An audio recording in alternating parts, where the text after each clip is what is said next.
Hello friends, in this video we are going to see how to execute Python programs.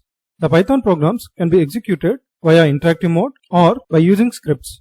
We can execute a Python program interactively via REPL mode. REPL means read, evaluate, print, loop. That means when we execute the Python interpreter in REPL mode, it reads the inputs, it evaluates the commands, and it will print the outputs of the commands. It will continue this loop of read, evaluate and print until the interpreter is in execution. We can execute Python programs by writing them in scripts and executing the scripts from the command prompt. We can also execute the Python programs from IDEs like VSCode, Pycharm and so on. We can also embed the Python programs inside the container images, and then we can execute the programs as containers, for example Docker containers. So in this demo we are going to see how we can execute Python programs by using these different ways. Let us start with interactive mode. So in the previous videos we have already seen how to set up Python both in Linux as well as Windows environments. So in Windows, if we open the command prompt and then let's execute the interpreter in REPL mode. That means if we give the Python command like this and if we press enter, that means it will accept the commands in the interactive mode. First it will read the inputs, evaluate the commands and then print the outputs, and it will repeat this loop until the Python interpreter is in execution. So let us read some inputs. For example, a is equal to 10. Now it has taken the input of 10 and assigned to a variable called a. Similarly, b is equal to 20. Now if we give a plus b, now the interpreter will evaluate this command and then it will print the output. So let us enter. Here we can see it has evaluated this expression and then it has printed the output as 30, which is nothing but 10 plus 20. Here we can see it is still in execution. That means it is waiting to read the inputs, evaluate the commands and print the outputs. So this will repeat until we exit this interpreter. So let us exit this interpreter by using exit function.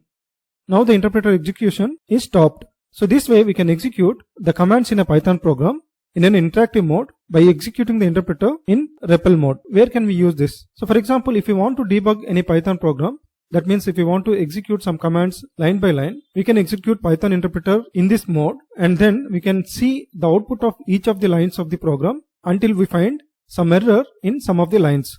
In those cases of debugging, we can use Python in REPL mode. We can also execute the interpreter in interactive mode in Linux as well. For example, if we execute Python 3 here, now it is in interactive mode. So I am not executing the commands again. So let me exit this interpreter.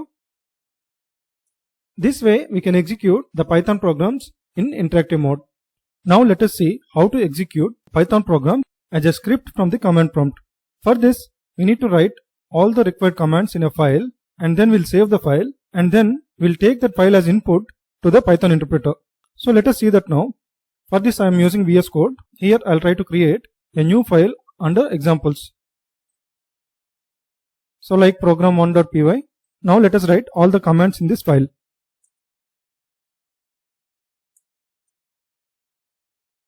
This is a small program. Let us save this program. So now we need to execute Python interpreter by taking this file as input.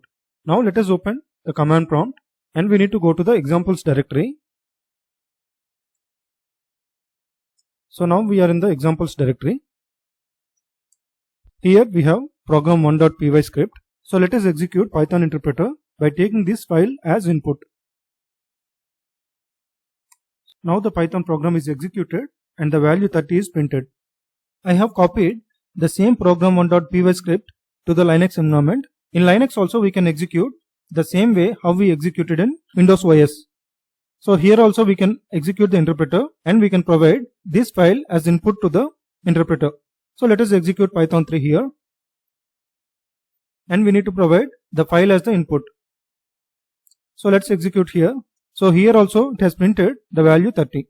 This is how we can execute a Python program by executing corresponding Python interpreter and providing the file containing all the statements as the input. Let us see the content of program1.py again. We can execute this program1.py without mentioning Python 3 in the command line. So for that, let us open this file. So in the first statement, we need to add as shebang. This should be the first statement in the script. This user bin env, it gets all the environment variables including path inside this OS. So when we mention Python 3 here, it will take corresponding path of this Python 3 interpreter from environment variables and it will execute. So if we mention this statement as the first statement in the script, we do not need to mention Python 3 interpreter in the command line. So let us save this file first. The file is saved. Now we need to execute the script without mentioning Python 3 in the command line. So for this needs to have execute permission. For this type of execution from the shell, the user needs to have execute permission on the script. So let's provide the execute permission. So let's execute the script now without mentioning Python 3. So now we can see the program is executed without mentioning Python 3 in the command line because that is provided as part of the script. So this way of execution we can do in Linux and Mac OS environments. We can execute the script directly from the IDEs. So for example, in VSCode, we can right click the file and we can click on run Python file in terminal. Let us click on this. Here we can see the Python file has been executed directly from the IDE and it has printed the value 30. We can also execute the Python script from the containers. Let us see that now. For this demo, let us use Docker. I have already installed Docker in this Linux machine. Here we want to execute this program1.py as part of the container. So the Docker image should contain the Python interpreter.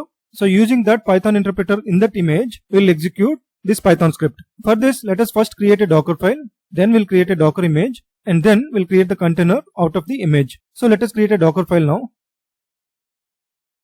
First we need to mention the base image. Here we'll get a Docker image which contains the Python interpreter as the base image. Let us get 3.12 image. So once we get this image, we need to copy the Python file inside the Docker image. So let us copy the file.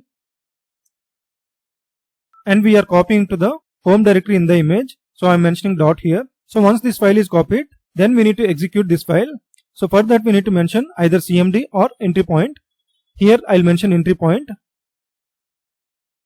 So as part of the entry point, first we need to mention Python 3. So this Python 3 will be present in the base image. So for this Python 3 interpreter, we need to provide the program1.py as the input. So these are sufficient for this demo. So as part of this Docker file, first we'll get the base image which contains the Python interpreter with version 3.12.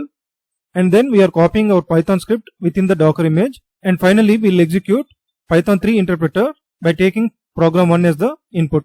That means this file will be executed by using Python 3. So let us save this file. The file is saved. Let us create a Docker image out of it.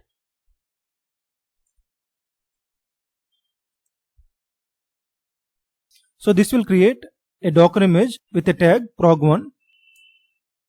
It has created the Docker image. Let us check the images. So this is the image. So now let us try to create a container out of it. When we create a container, it will execute the prog1.py script as part of the entry point. So let us create a container now. So we need to provide the image here. We can press enter here. Here we can see the output 30 is printed, which is the output of the Python program. This way we can execute the Python script as part of the Docker container.